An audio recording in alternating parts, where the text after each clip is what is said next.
Together, we can turn the tide.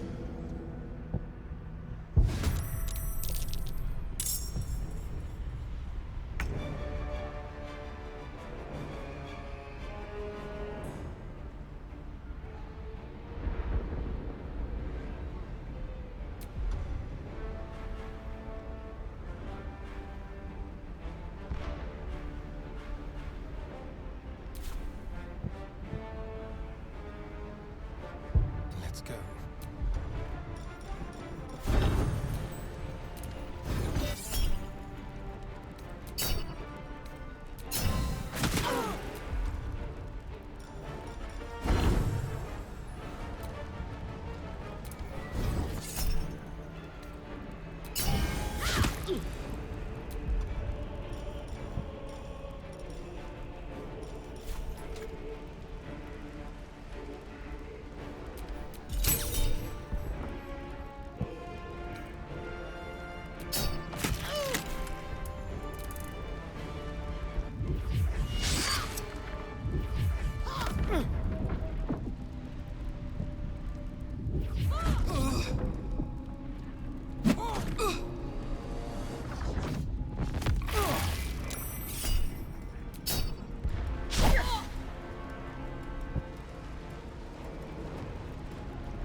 Destroy the honor.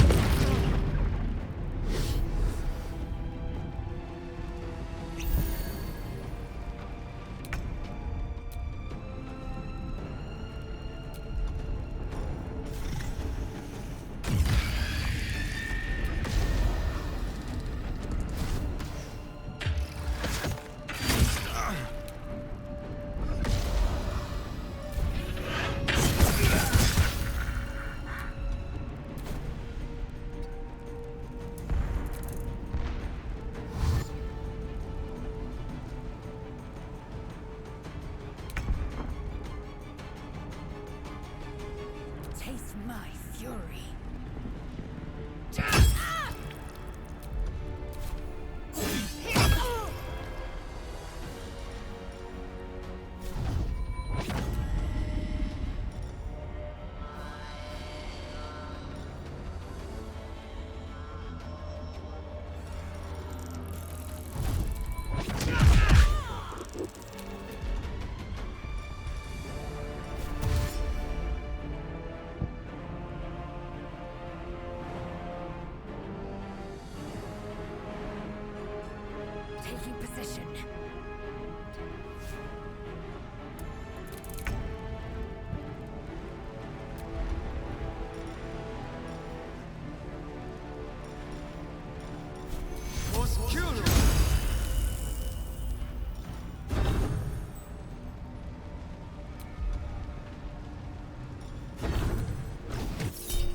Don't look at me like that.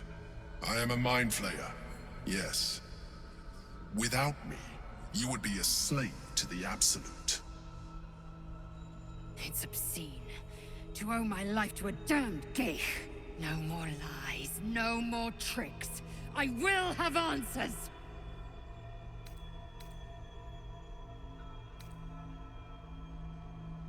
You grew attached to a mere disguise, but you judge without even knowing me. I was someone once. Someone just like you. An adventurer. I came from Baldur's Gate, though I was never one to be constrained by circumstance. I longed for more. That longing brought me to Moonrise Towers on a search for treasure. To a colony of mind flayers who caught me, changed me into what I am now.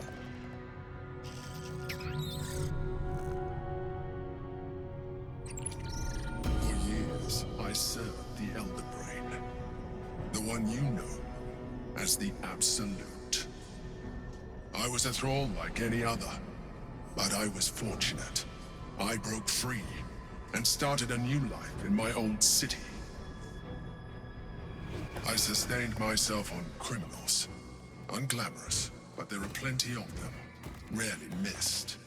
And they fueled me while I did my work.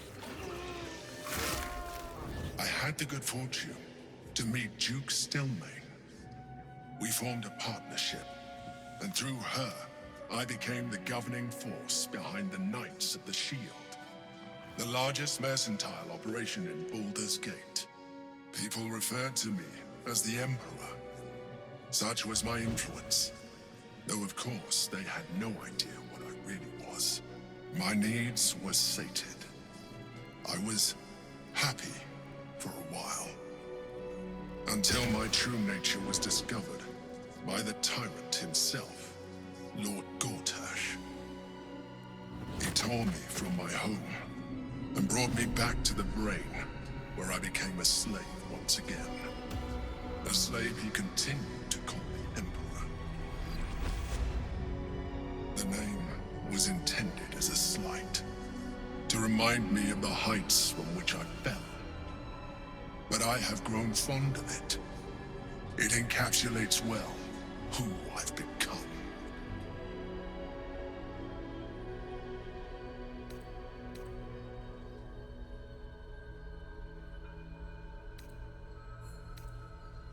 Indeed. His hubris knows no bounds.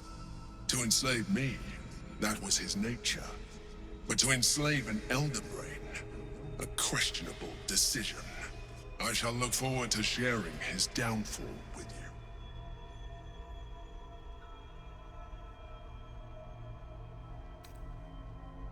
We fought to tame Prince Orpheus, the son of Gith herself. Orpheus? Impossible. He was slain by Justil Kithrak himself. Quite possible, I assure you. His power has been the source of your continued protection against the voice of the Absolute. The power to disrupt hive mind communication. It is the same power that enabled Orpheus' mother to bring about the fall of the Illithid Empire eons ago. A power she passed on to him, and that I leveraged for you. When Orpheus' mother left, a usurper took her place. Vlaakith declared herself queen of the Githyanki. Vlaakith wanted his power, but Orpheus rose against her, and so she sealed him and his honor guard within this prison. Bound by infernal chains, Orpheus could never leave. Bound by duty, his guard never would. They were close to breaking my hold on that prince. And if they had succeeded, we would be lost. I am relieved. You have embraced your potential enough that you could help me eliminate them. Alone, Orpheus will be much easier to control.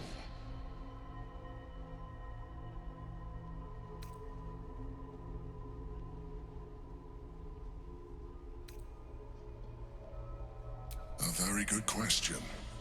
One that I have been unable to answer.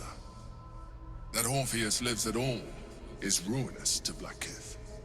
She has done everything in her power to keep his existence a secret. That Gortash and the Chosen found out about it. This is impossible to explain. But it was important enough to them that Gortash sent me to retrieve it.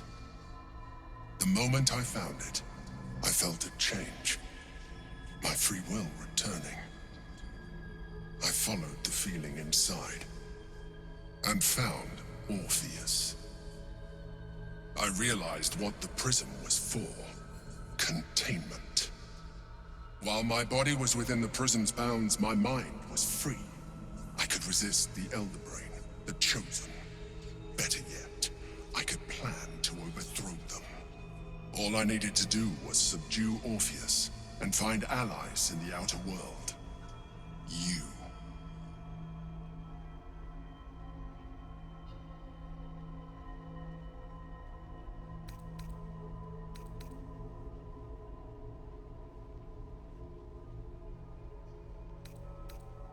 There may come a time when that is necessary, but there is no guarantee that his power would survive his passing. The risk is too great. The moment his protection is gone, you would become enthralled to the Elder Brain, just as I would. We may look different, but to the Elder Brain we are already the same. Thralls in its design.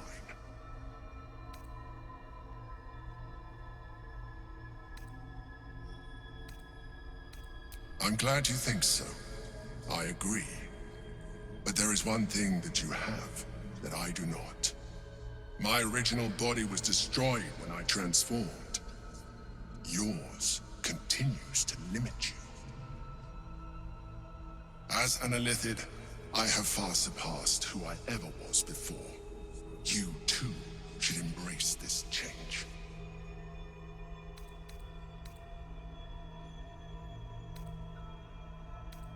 I believe we'll have a better chance of defeating the Elder Brain if you embrace your latent Illithid potential. I've been studying you for a while now. I believe I can trigger the next stage of your tadpole's life cycle, while continuing to preserve your independence. You have seen what I can do. Imagine yourself with the same strength, the same intelligence, the same devastating beauty. If you let me, I can evolve you.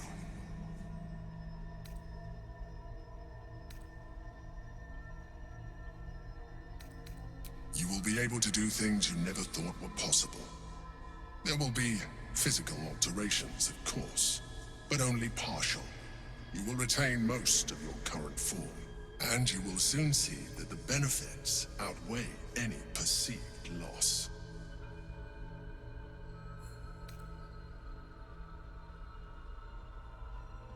The answer is twofold. One, I can, but it would kill you, as I told you before. Two, why would I? You have done well with the limited form you have, but you would do far better as an Illithid. So, do you wish to evolve or not?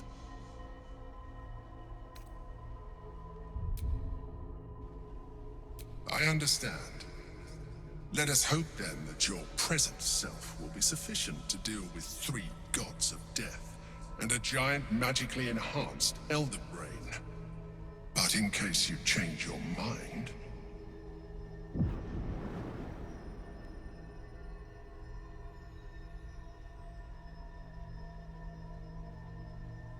look after it. Use it when you're ready to evolve. You or your allies. It has vitality enough for you all, but we mustn't lose focus. We need to resume our journey. You heard the Chosen.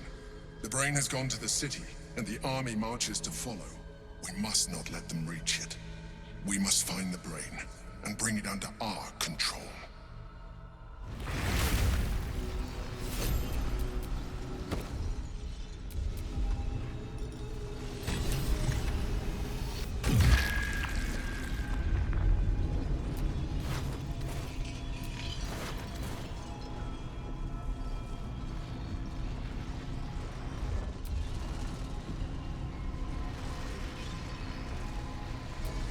The orb hums with cerebral magic, permeable, but impenetrable. Out of here, quickly! Within We'll it, speak after. the Githyanki prince is as silent as a I'm a bit corpse, busy at the moment. but for the murmur of his powers being siphoned away.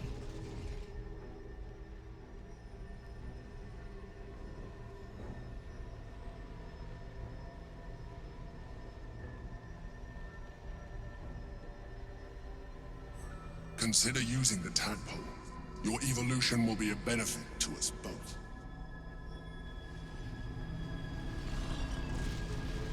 The orb hums with cerebral magic, permeable.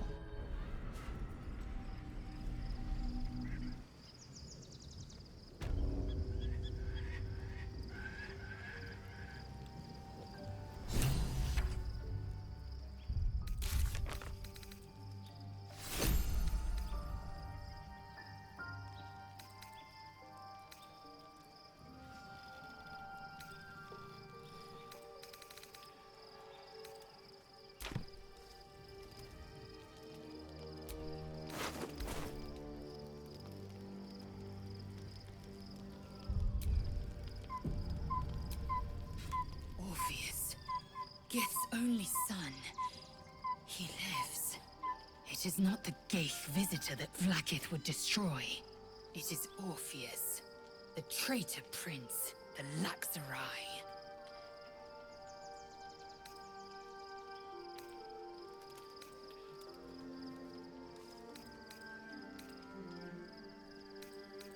The Illithid is a threat, make no mistake.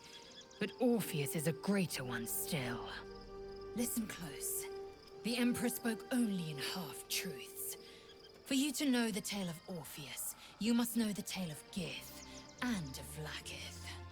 Long ago, when we rose up against our Gaith slavers, Mother Gith made for the Hells to secure an alliance with the Archdevil Tiamat. Tiamat gifted the Githyanki our red dragons. Gith remained in the Hells, and Tiamat's envoy proclaimed Vlaakith our ruler. The first Vlaakith of many. It is Vlaakith 157 whom my people now call Queen.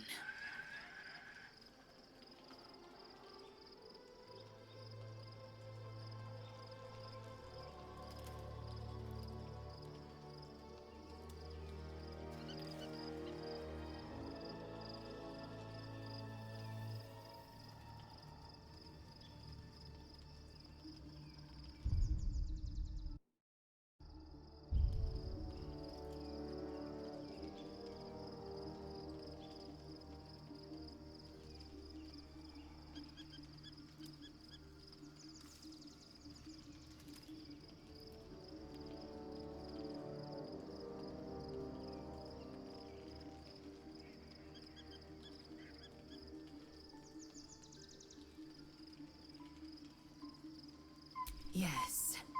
Our current queen has claimed undeath and reigned for 1,000 years. But it was the first whom Orpheus tried to slay.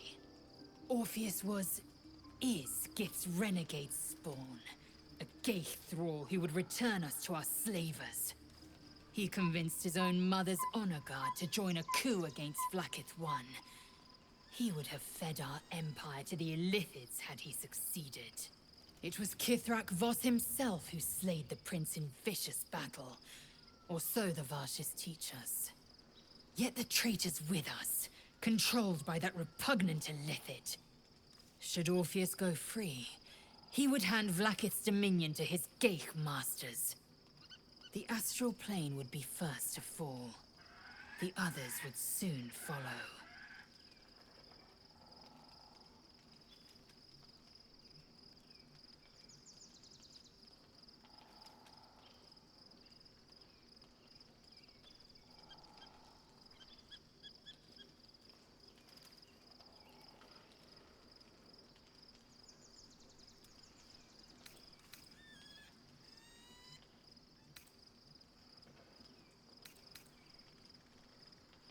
The seed and the sower.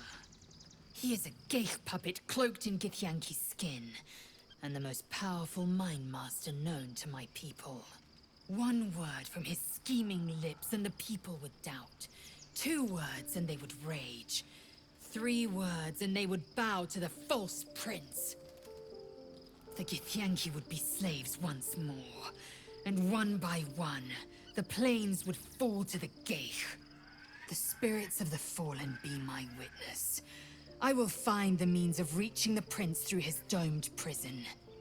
And when I return to the astral prism, I will slay him in the name of the undying Queen Vlaakith.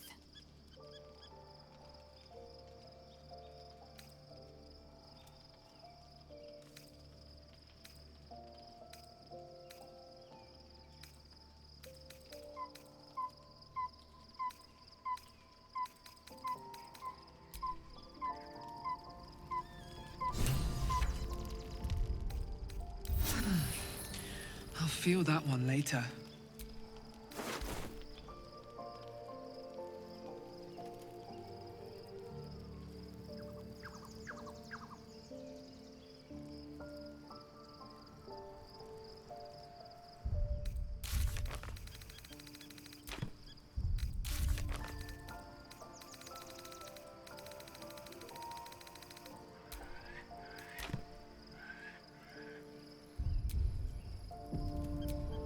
As you approach Minthara, you feel her mind reaching out to yours, tentative and curious. Then it retreats, soft as a whisper. Sorry.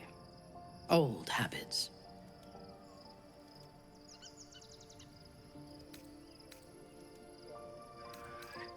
I did not ask permission. When we first met, before moonrise, I intruded on your thoughts without hesitation and took what I needed from your memories. I would not do that again, unless I had reason to think you were hiding something from me. And I do not. I did not think we would ever share anything more than an uneasy alliance, born of our mutual enmity for the Absolute. I was wrong. A deeper bond has grown between us. I trust you. But I would like to touch your thoughts again, now that my mind is my own. May I?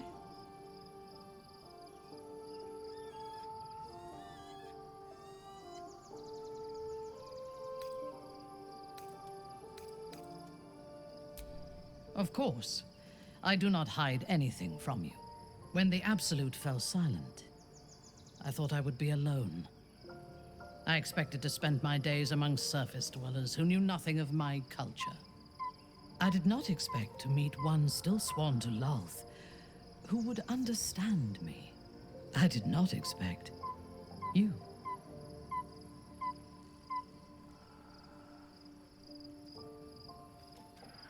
I have been told that I am special since my mother first held me in her arms. The burden of expectation.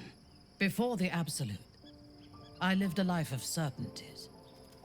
I knew that I was destined for greatness because I was born to it. I also knew that my inherited privilege came with a cost. That the bonds of fellowship and family could be broken by envy and ambition.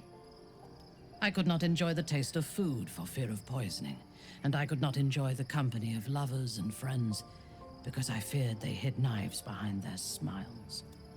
In spite of the danger, I was happy. I knew myself, and I understood the world around me.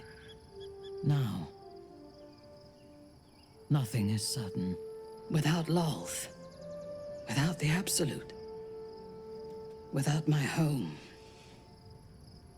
I do not know myself. But you do, I think. Show me myself through your eyes. Let me see what I am to you.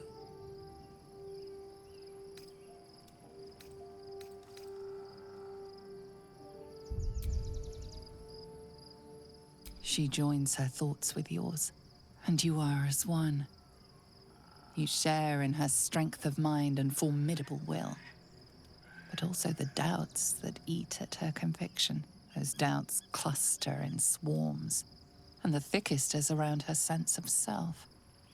She pushes past, revealing the image of her you hold in your mind. What does she see?